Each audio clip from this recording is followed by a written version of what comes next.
Assalamualaikum warahmatullahi wabarakatuh.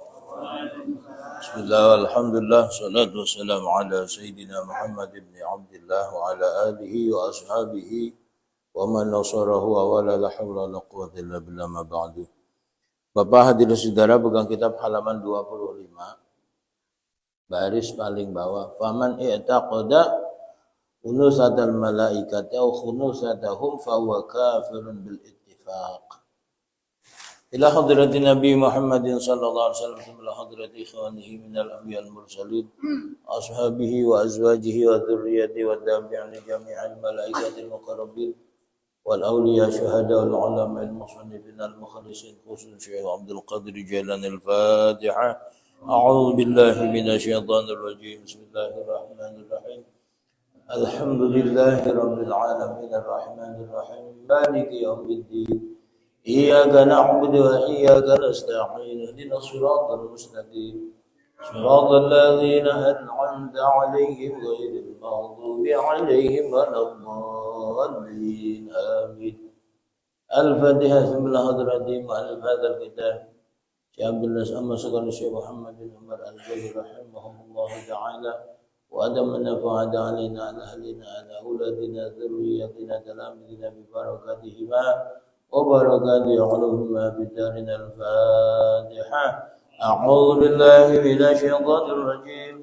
بسم الله الرحمن الرحيم. الحمد لله رب العالمين الرحمن الرحيم مالك يوم الدين إياك نعبد وإياك نستعين اهدنا الصراط المستقيم صراط الذين أنعمت عليهم غير المغضوب عليهم ولا الضالين آمين.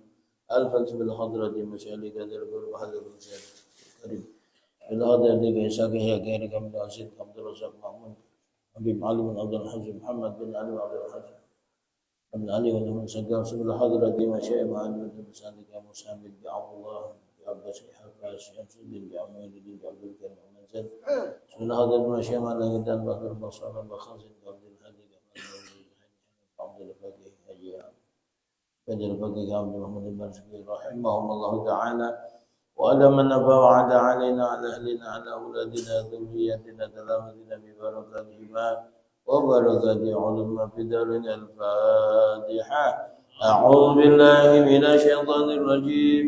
بسم الله الرحمن الرحيم. الحمد لله رب العالمين الرحمن الرحيم مالك يوم الدين إياك نعبد وإياك نستعين اهدنا الصراط المستقيم صراط الذين أنعمت عليهم غير المغضوب عليهم ولا الضالين آمين. بسم الله الرحمن الرحيم. قال المؤلف وشيخه رحمهم الله تعالى وأدم النفع بهما بعلم في دارين آمين. فمن اعتقد أنوثة الملائكة أو خنوثتهم فهو كافر بالاتفاق ومن اعتقد ذكورتهم فهو فاسق. فالنفس سبع مراتب أمارة ومعلها الصدر وجنودها البخل والحرص والحسد والجهل والكبر والشهوة والغضب ثم اللوامة. Bapak hadirin saudara jamaah salat subuh gabungan Masjid Al-Makmur yang dirahmati Allah, terkhusus segenap pimpinan DKM Bapak Saleh Ayub, Ustaz Aib dan Ustaz Husain, Bapak hadirin saudara para sepuh pilih sepuh segenap pimpinan DKM Masjid Musalam Kota Forum Silaturahmi Jamaah Subuh Gabungan dan pengurus Subuh Gabungan yang dirahmati Allah. Bapak hadirin saudara, lanjutan kajian kitab Masal Abilais kemarin kita masih membahas tentang malaikat. Nah, Bapak hadirin saudara, lanjutannya kemarin di matanya jelaskan bahwasanya malaikat itu tidak berjenis kelamin. Tidak ada gender di sana. Tidak bisa disebut laki-laki, disebut perempuan, apalagi banci. Nah sekarang bagaimana apabila ada orang meyakini malaikat itu perempuan atau malaikat itu laki-laki? Bagaimana? Faman i'taqada unusatal malaikati au khunusatahum. Faman maka barang siapa i'taqada yang meyakini unusatal malaikati perempuannya malaikat atau malaikat berjenis kelamin perempuan, dia yakin mantep bahwa malaikat itu jenis kelaminnya perempuan. Au khunusatahum atau yakin malaikat berjenis kelamin banci, enggak laki enggak perempuan. Banci di sini maksudnya adalah punya dua jenis alat kelamin, kelamin laki-laki, ada kelamin perempuan. Bagaimana bentuknya? Ya wallahu alam, saya belum pernah lihat. Kalau perabotan kita tahu. Nah, itu dua. Ya, di mana itu wallahu alam? Apa di atas bawah atau pinggir kiri kanan? Wallahu alam. Pokoknya dua jenis kelamin. Nah, malaikat laki-laki aja enggak, masa dituduh banci, perempuan aja enggak. Jadi enggak ada jenis kelamin, maka malaikat tidak menikah, tidak melahirkan, tidak hamil. Nah, barang siapa yang meyakini bahwasanya malaikat itu berjenis kelamin laki-laki atau dia perempuan atau berjenis kelamin banci, bahwa kafirun, maka orang itu adalah orang kafir, bukan lagi dianggap orang Islam. Ini hati-hati nih. Nah, kenapa? Karena bil ittifaqi, berdasarkan kesepakatan ulama, seluruh ulama meyakini orang yang menuduh malaikat itu, meyakini malaikat itu berjenis kelamin perempuan atau banci, itu kafir. Kenapa saya baca di dalam Al-Quran itu surat apa saya lupa, bahwasanya barang siapa meyakini malaikat itu laki-laki atau perempuan, itu dibantah oleh Allah. Memangnya kamu tahu waktu Allah menciptakan malaikat? Kalau kamu tahu Allah, ketika Allah menciptakan malaikat, boleh kamu meyakini malaikat itu berjenis kelamin laki-laki atau perempuan. Waktu malaikat diciptakan aja kamu nggak tahu, kok kamu punya keyakinan malaikat itu berjenis kelamin laki-laki atau perempuan atau banci?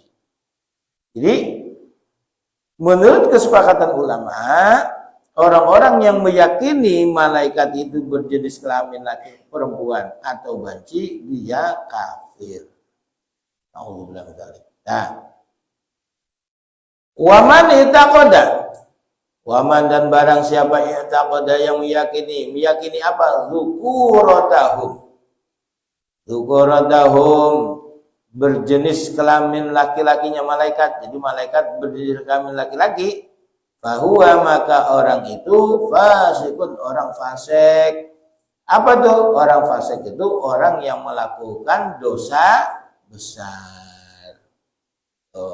Jadi sama seperti orang zina, orang membunuh.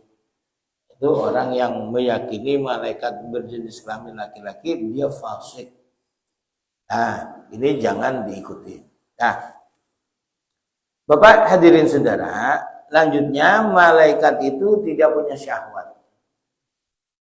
Tidak punya syahwat, tidak punya nafsu.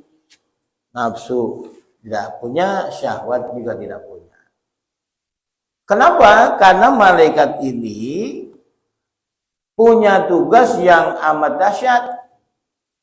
Dia menjadi eksekutor dari apa yang Allah Subhanahu wa taala rencanakan. Nah, kalau eksekutornya ini bisa dinegosiasi karena punya syahwat, ini berapa itu? Ya, dia kan prediksi hujan itu di bulan Oktober. Kata BMKG kemarin laporannya lagi mundur lagi tuh. Antara Oktober sampai November. Itu prediksi. Nah, seumpama malaikat itu bisa dinego. Nah, majuin aja dah, sianan ini udah banyak kebakaran. Beras dia mahal di Indonesia umpama. Ya, rusak tuh nanti teman-teman. Itu malaikat berdasarkan perintah Allah Subhanahu wa taala, enggak bisa dinego. Apa yang Allah perintahkan eksekusi, enggak ya enggak. Yang malaikat itu tidak punya nafsu. Nah, nafsu itu ada 7 tingkatan. Fan nafsu sab'u maratibah. Fan nafsu maka adapun nafsu sab'u maratibah ada 7 tingkatan. Ammaratun, yang pertama nafsu ammarah. Ini nafsu ammarah. Ammaratun bisu, nafsu yang selalu memerintahkan kita untuk berbuat buruk. Itu nafsu ammarah. Tapi tidak semua nafsu itu memerintahkan kita berburuk. Ada nafsu yang sekaligus di Quran disebut 3. Ya annatun nafsul mutmainnah irji'i ila rabbiki radiyatan mardiyah. Itu ada 3. Nafsu mutmainnah, nafsu radiyah, nafsu mardiyah. Ini apa namanya yang satu lagi yang terakhir nafsu kamilah. Ini 4 ini mutmainnah, radiyah, mardiyah, kamilah, ini orang-orang yang menjadi penghuni surganya Allah Subhanahu wa taala. Jadi kayak apa hidupnya orang yang kayak begini tuh? Hidupnya tenang. Dia tidak gerusa-gerusu, enggak gelisah. Mau beras mahal, mau murah ya tenang. Kenapa? Dia yakin yang menciptakan makanan Allah. Kalau yang nyiptain makanan Allah, kenapa kita bingung? Halo? Tenang aja, mau mahal, mau murah, tenang aja. Mau krisis, mau apa, tenang aja. Kenapa? Allah yang ngatur. Selama Allah sebagai Tuhan, selama Allah yang ngatur, ngapain kita bingung-bingung? Jadi biarin aja. Nah, biarin yang mereka pada ribut, kita tenang. Kenapa? Kita jiwa yang tenang. Tuh, nafsu. Yang pertama amarah. Nafsu amarah itu wa mahalluha, tempatnya nafsu amarah as-sadru, ada di dada.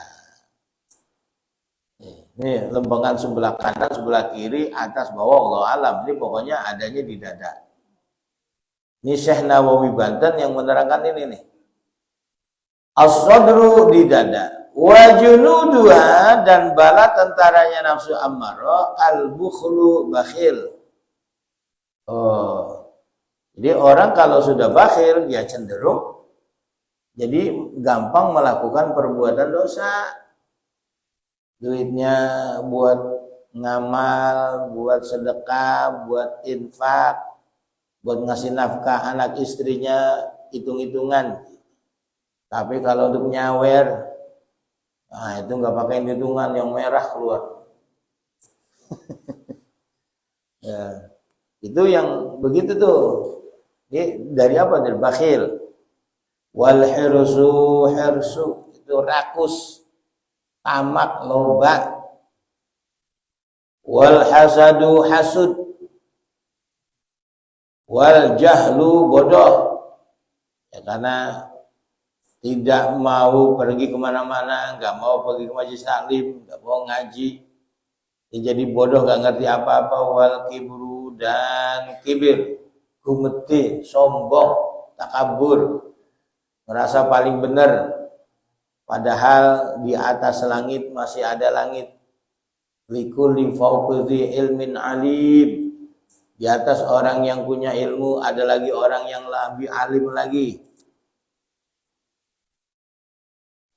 Wasyahwatu, syahwat, keinginan nafsu.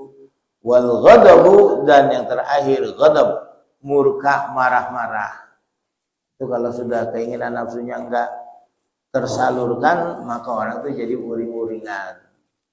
Ini bala tentaranya nafsu amarah yang sangat memerintahkan orang untuk berbuat dosa, berbuat jahat, berbuat kerusakan. Yang pertama. Yang kedua, tsumma lawamatun, kemudian nafsu lawamah. Wa mahalluha, tempatnya nafsu lawamah al-qalbu, hati. Kalau qalbun, kalau bahasa kedokterannya liver. Kalau bahasa tasawufnya qalbun itu qalbun lahmun sanubari syaql. Jadi daging sanubari. Adanya mantu gaib. Di sini dijelaskan wa maluha al-qalbu. Di mana itu qalbu? Wa huwa tahta sadil aisari biqadri usbu'aini. Wa huwa dan qalbu itu tahta sadi di bawah payudara, puting payudara, al-aisari yang sebelah kiri biqadri usbu'aini dengan kadar bentangan 2 jari tangan. Jadi di sebelah kiri sini. Sebelah sini, ini puting sebelah sini. Itu qalbun. Makanya hancur hatiku. Orang suka begini, hancur hatiku. Di sini kan paru-paru sama jantung. Hatiku hancur. Ngomongnya begini dia. Padahal kalau bahasa kedokteran, qalbun itu liver, hati. Kenapa nggak ngomongnya di sini? Tapi di sini, ya itu di bawah puting payudara 2 bentangan jari. Itu qalbun. Nafsul lawwamah ada di situ. Wa huwa tahta sadil aisari biqadri usbu'aini wa junuduha dan bala tentaranya nafsul lawwamah al-lawmu yaitu caci maki, wal hawa dan keinginan nafsu, wal makruh dan rekayasa, wal ujbu dan ujub, merasa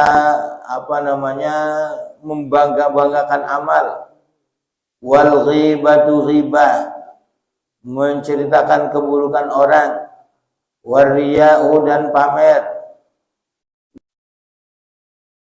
berbuat zalim, wal kadhibu berdusta, wal ghaflatu dan lalai.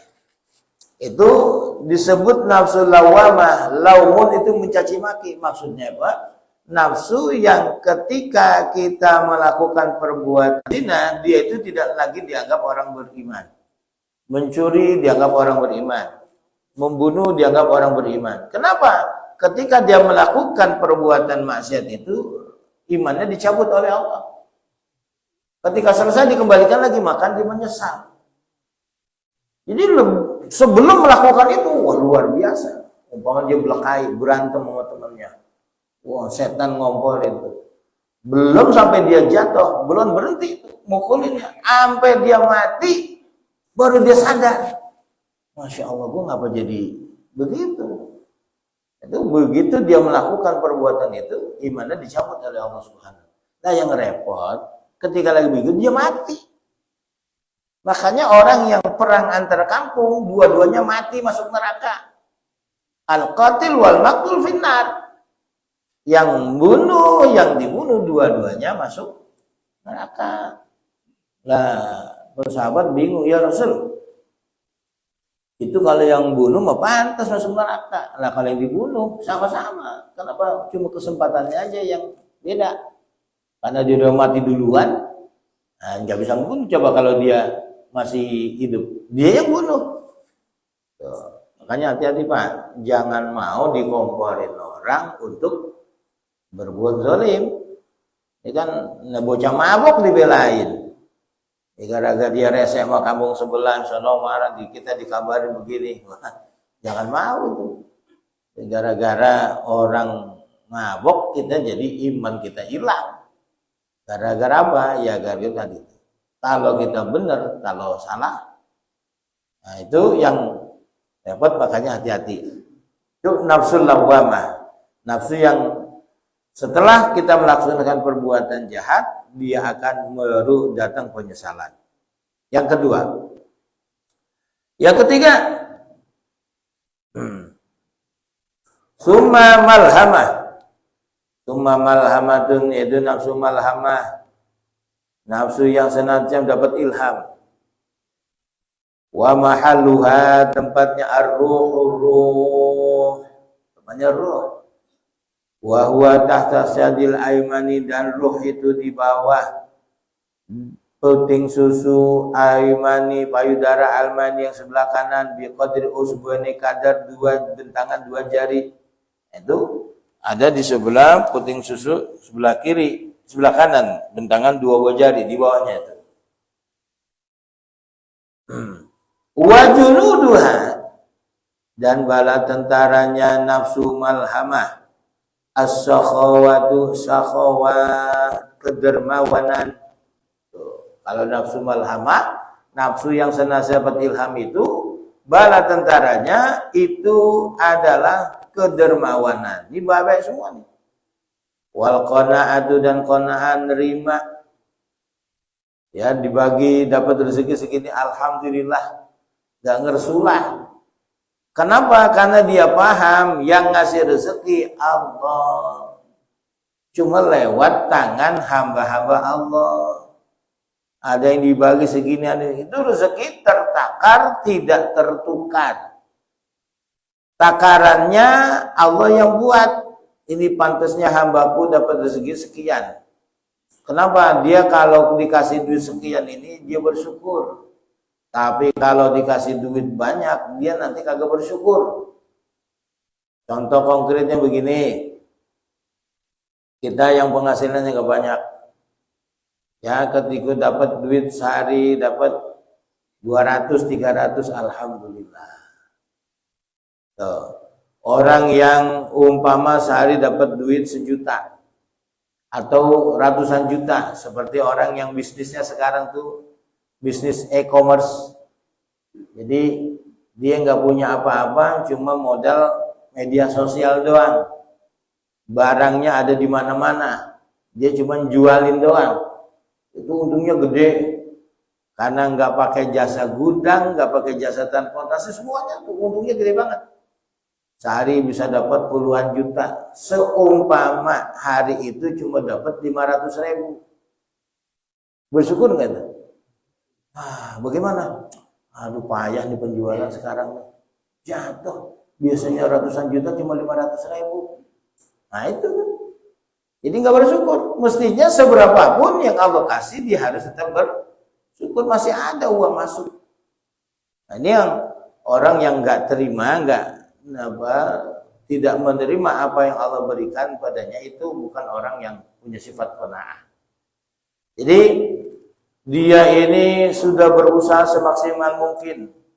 Ya, Allah Subhanahu wa taala masih tetapkan dia kedudukan seperti itu saja. Itu harus nerima. Karena itulah yang terbaik menurut Allah untuk kita. Tuh. Ini seandainya duit kita banyak nih. Duit kita banyak. Saya yakin gak ada di sini. Mana ngajak, mana tahu. Ya di Madinah Ustaz lagi umrah, alhamdulillah di Madinah. Nah, kalau di puncak, nah ini yang repot ini. Nah ini yang kita harus nerima. Jadi apa yang kita alami ini semuanya tidak lepas dari ketentuan Allah Subhanahu wa taala. Yang terbaik menurut Allah buat kita. Kalau kita maunya sehat, banyak duit, bahagia, kan begitu. Tapi Allah enggak kasih sakit. Allah kasih sumpah, ya, Allah kasih rezekinya cukup. Nah, yang penting bagaimana kita yakin karena ini adalah Allah yang tentukan, maka kita harus menerima. Wal hilmu, dan hilm, ya sifat santun, enggak gerasa gerusu, enggak pemarah. Watawadu'u, dan tawadu, rendah hati, bukan rendah diri, rendah hati. Ya, dia alim, dia kaya, tapi enggak sombong dengan ilmunya, enggak sombong dengan kekayaannya. Dia pejabat, enggak sombong dengan jabatannya, biasa-biasa saja. Mau lewat orang suruh minggir, gua mau lewat. Apa pakai wing-wing tuh? Kan jalan lagi macet. Dia pakai lampu merah suruh terobos, kita suruh minggir, dia terobos lampu merah. Masya Allah. Ya mudah-mudahan sih bukan perilaku sombong karena protokoler ya. Mudah-mudahan. Wa taubatu, dan taubat. Wa taubatu, wa sabru, dan sabar. Wa tahammulu, dan tahammul itu mampu menanggung beban penderitaan. Itu tahammul. Orang yang sanggup menanggung beban penderitaan yang Allah timpakan kepada dirinya. Ini bala tentaranya nafsu malhamah, nafsu yang mendapatkan ilham dari Allah Subhanahu wa taala. Nah, sekarang yang keempat, mutmainnatun, yang keempat nafsu mutmainnah, wa mahalluha, tempatnya asirru sir, wa huwa fi janibis yadil aisari, ada di sebelah puting payudara sebelah kiri, biqadri usbu'aini, kadar bentangan 2 jari, ila jihati sadri, menuju arah dada. Sebelah kiri jadi sebelah sini mengarah ke dada. Ini puting payudara, nah ini ke sebelah sini adanya. Itu sir nafsu mutmainnah. Wa junuduha, dan bala tentaranya nafsu mutmainnah al-judu, jud, loman, dermawan. Kalau jud itu di atas sakha.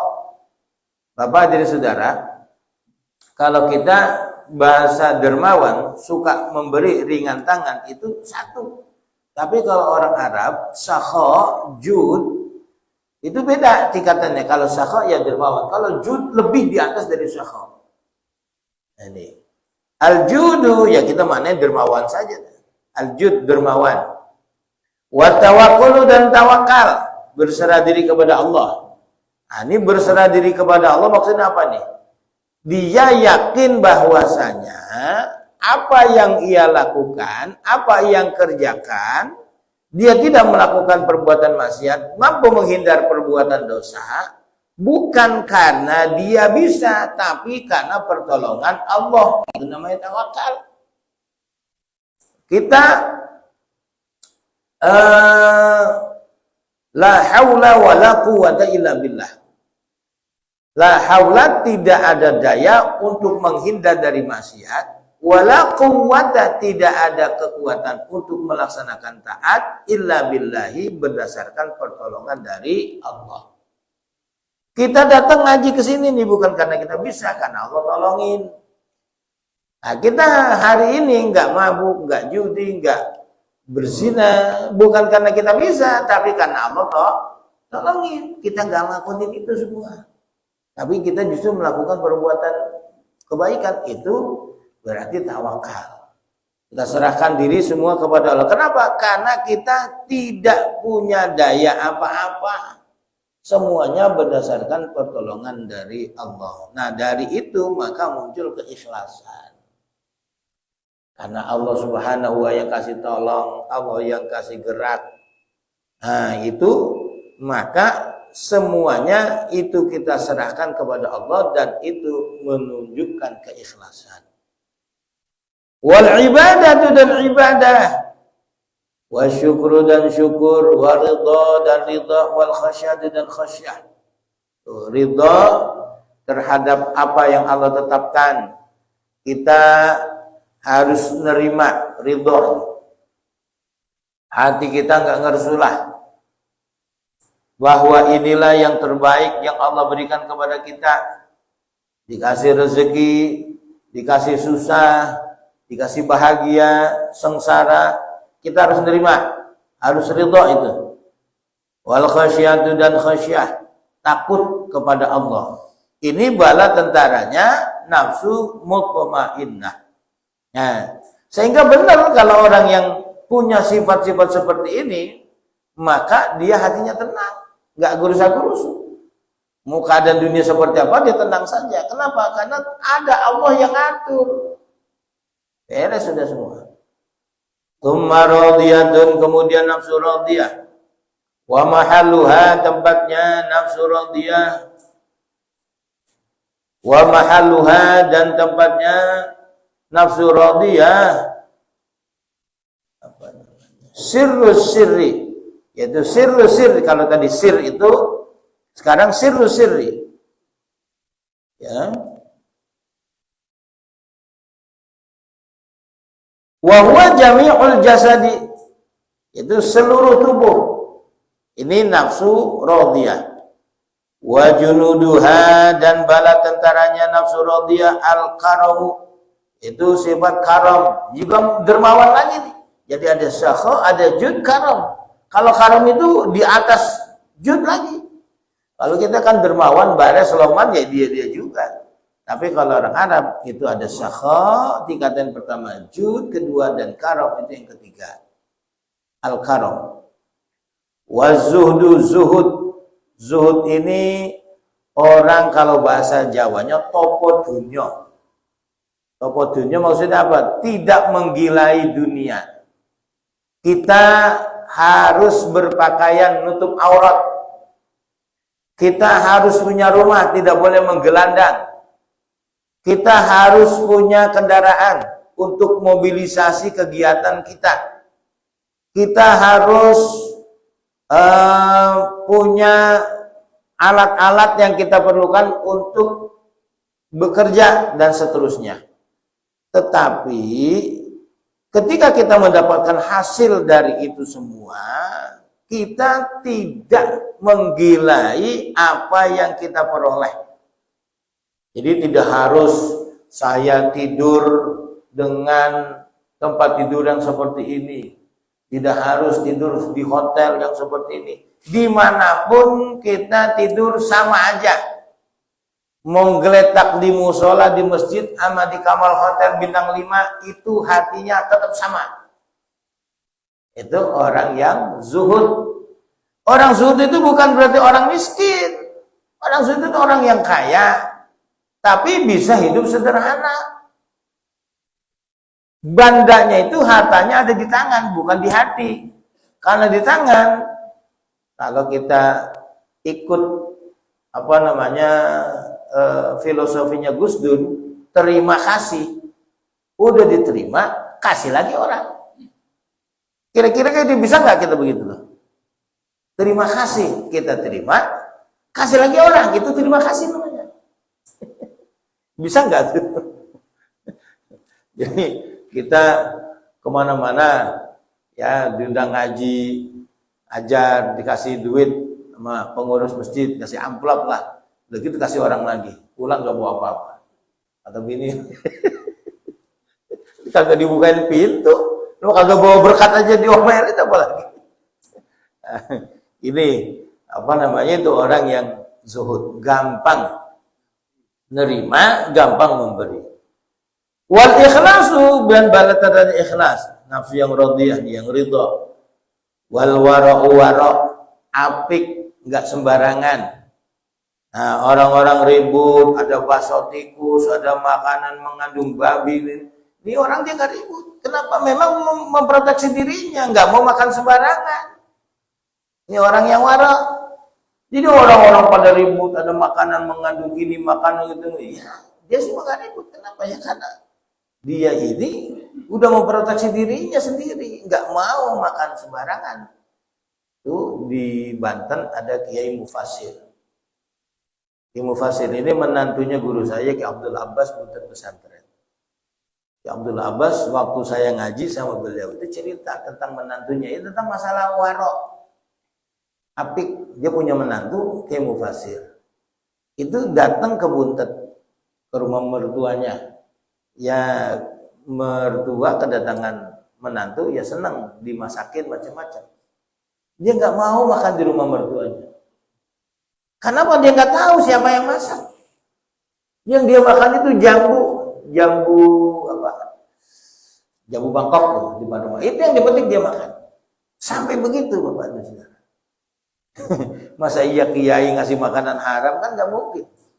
Tapi begitulah, dia memproteksi dirinya, nggak sembarangan. Nah kalau kita kan makan ya di mana juga lapar, mampir aja.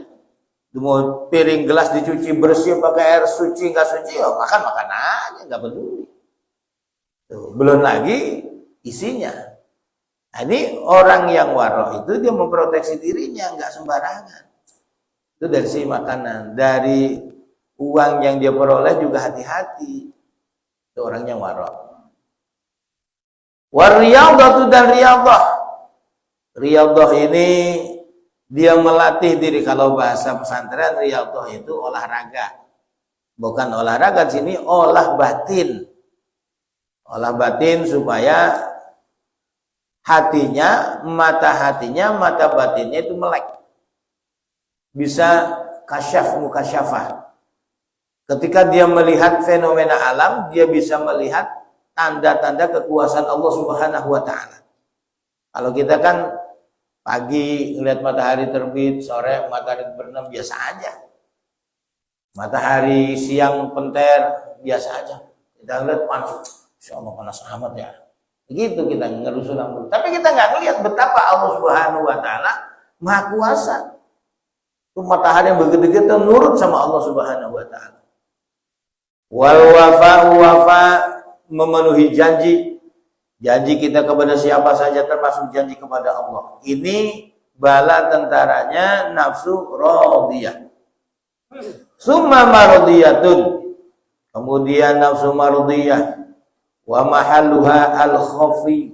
Itu tempatnya al-khafi. Yaitu dia mana? Wa huwa fi janibi sayyidil aymani. Dia ada di sebelah pentil payudara sebelah kanan biqadri usbu'ain ila awsati sadri, kadar bentangan 2 jari ila awsati sadri, ke arah bagian tengah dada. Nah, sebelah sini. Wa junuduha, dan bala tentaranya husnul khuluqi, perangai yang bagus. Nah, orang yang udah sampai nafsu seperti ini akhlaknya cakep. Sama siapa aja senyum. Ada orang yang meskipun membuatnya kecewa, dia tetap tersenyum. Wa tarku ma siwallahi, dan meninggalkan selain Allah. Yang dia ingat itu Allah.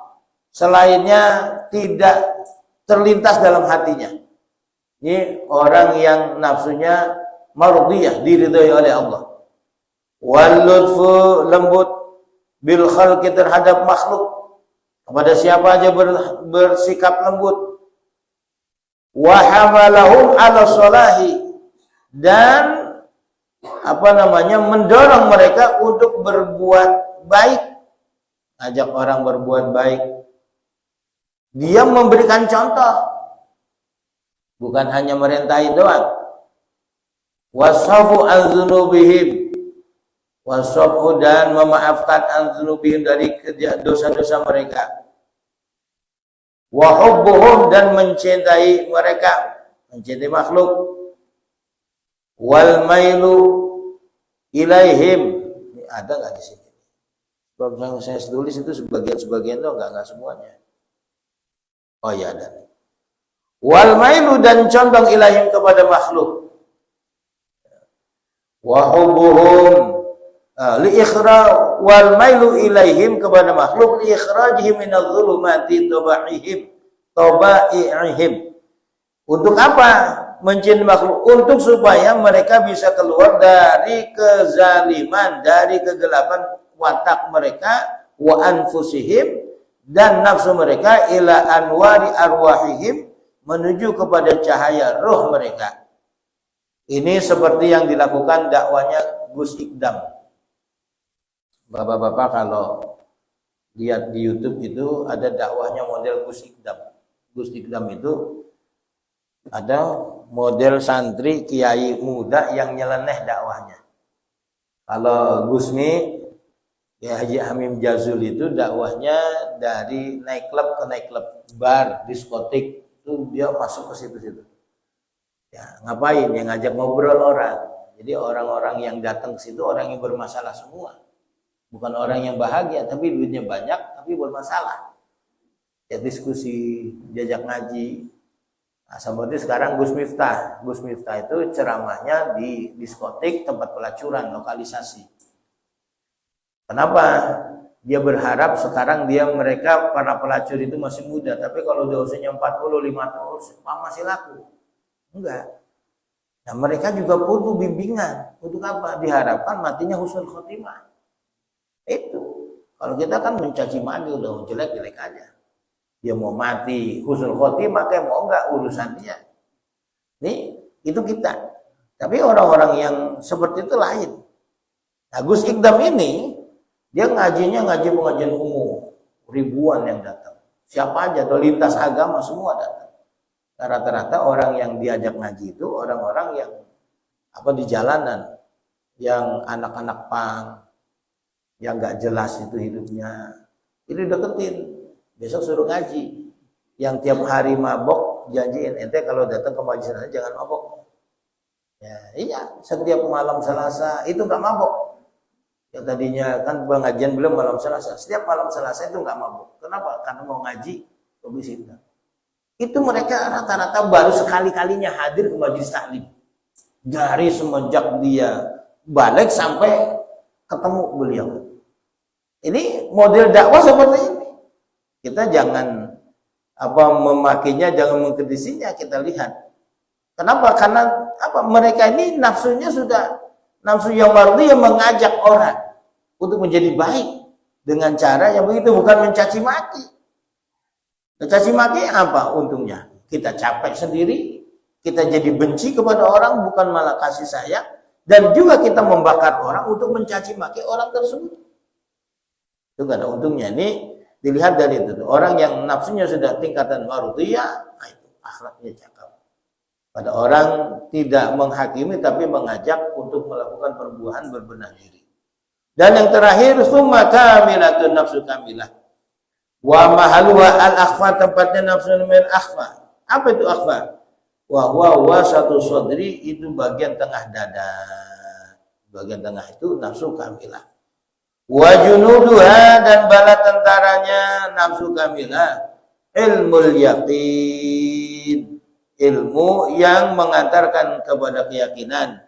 Wa ainul yaqin, dan ainul yaqin, wa haqqul yaqin, dan haqqul yaqin. Jadi orang yang punya ilmu yakin, ilmunya itu mengantarkannya dia kepada keyakinan. Setelah itu karena dia dengan ilmunya tinggi keyakinan, ainul yakin, seolah-olah dia bisa melihat, ya, melihat hal-hal yang supranatural yang gaib. Wa haqqul yakin, kan udah tahu bisa melihat, dia sembah meyakini. Jadi apapun yang disodorkan kepadanya, senangan ataupun ancaman, semuanya tidak menggoyahkan prinsipnya. Sama seperti Nabi SAW itu dalam surat Al-Ahzab dikatakan wada'iyan ilallahi bi'idnihi wa sirajan munira. Nabi dakwah, ngajak orang menuju taat kepada Allah, beriman kepada Allah. Nah, dalam proses dakwahnya Nabi itu ada pertentangan, ada gangguan. Apa? Intimidasi, caci maki, dan bujuk rayuan supaya berhenti dakwah. Tapi apa yang dilakukan Nabi? Nabi enggak gubris itu. Wa da'adzahum wa tawakkal 'ala Allah wa kafa billahi wakila. Tinggalkan Muhammad, jangan gubris. Kamu dicaci maki, ya enggak usah balas caci maki. Dibujuk rayu, enggak usah ikutan. Tapi tetaplah berserah diri kepada Allah Subhanahu wa taala. Kenapa Nabi bisa seperti itu? Yaitu ya karena beliau sudah memiliki nafsu yang kamilah. Ya, dari ilmu yakin, ainul yakin, sampai kepada hakul yakin. Ditawari apapun Nabi enggak goyang. Kenapa? Karena itu tadi. Ya, dia punya nafsu yang kamilah, yang sempurna. Bapak hadirin saudara, ini saja yang dapat saya sampaikan. رشيد ساداتنا أبي بكر وعمر وعثمان وعلي نروي عن الشيخ عبد القادر الجيلاني نروي جميع الإسلام نروي معلم به سبيل جميع نروي حبيب علي عبد الرحمن السقا نروي المرحوم حاجي عبد الرحمن شهيد نروي المرحوم حاجي مختار ربي ونروي المرحوم أستاذ حاجي أبو بكر مويدي ونروي المرحوم أستاذ يوسف بن حاجي مختلفي وإلى روح المرحوم أستاذ حاجي نشيد إلى روح المرحوم أستاذ حاجي زين وإلى روح المرحوم حاجي عبد الكريم بن محاري إلى روح المرحوم حاجي مرشد بن حاجي جابر إلى روح المرحوم حاجي أيوب بن أحمد إلى روح المرحوم من أهل قرابتنا ولأستاذنا ولمعلمنا ولجميع المسلمين والمسلمات والمؤمنين والمؤمنات وأنصارهم وفراعهم بأن الله يتنسهم بالرحمة والمغفرة ويسكنكم الجنة إلى حضرة النبي. الفاتحة. أعوذ بالله بالله من الشيطان الرجيم. بسم الله الرحمن الرحيم. الحمد لله رب العالمين الرحمن الرحيم مالك يوم الدين. إياك نعبد وإياك نستعين. اهدنا الصراط المستقيم صراط الذين أنعمت عليهم غير المغضوب عليهم ولا الضالين. رب اغفر لنا ولوالدينا آمين. واغفر لنا يا كريم واغفر لنا يا رحيم يا أرحم الراحمين ارحمنا يا أرحم الراحمين ارحمنا. اللهم بحق الفاتحة بالسر الفاتحة وبعظمة الفاتحة وبشفاعة الفاتحة افتح لنا باب الخير باب البركة باب النعمة باب القوة باب الصحة باب السلامة باب المغفرة باب الجنة باب الرضا. اللهم اجعلنا ولدا صالحا سالما عالما غنيا وبرا ولوالدي وطاعة لك ولرسولك صلى الله عليه وسلم والفوز من الآفات والآحاد إنك على كل شيء قدير. اللهم اغفر لأمة سيدنا محمد. اللهم ارحم لأمة سيدنا محمد. اللهم اجبر لأمة سيدنا محمد. اللهم انصر لأمة سيدنا محمد صلى الله عليه وسلم. اللهم اغفر لنا ذنوبنا ولوالدينا وارحمهما كما ربيانا صغارا ولجميع المسلمين والمسلمات خصوصا لمن يتصدق في مسجد المعمور الساهق والائقا. اللهم اغفر له وارحمه وعافيه واعف عنه واجعل الجنة مثواهم. اللهم اجعل قبورهم روضة من الجنة ولا تجعل قبورهم قبورات النار. ربنا ولإخواننا الذين سبقونا بالإيمان ولا تجعل في قلوبنا إلا الذين آمنوا ربنا يا إنك رؤوف رحيم.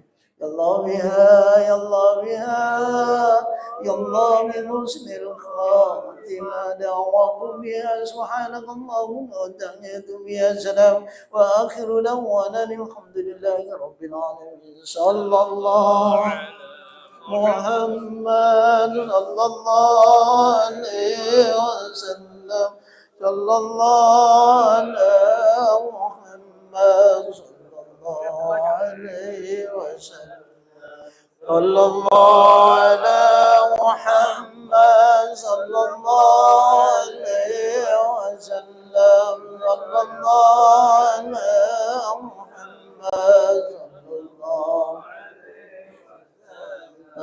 صلى الله على محمد صلى الله عليه وسلم صلى الله على محمد عليه وسلم صلى الله على محمد صلى الله عليه وسلم صلى الله على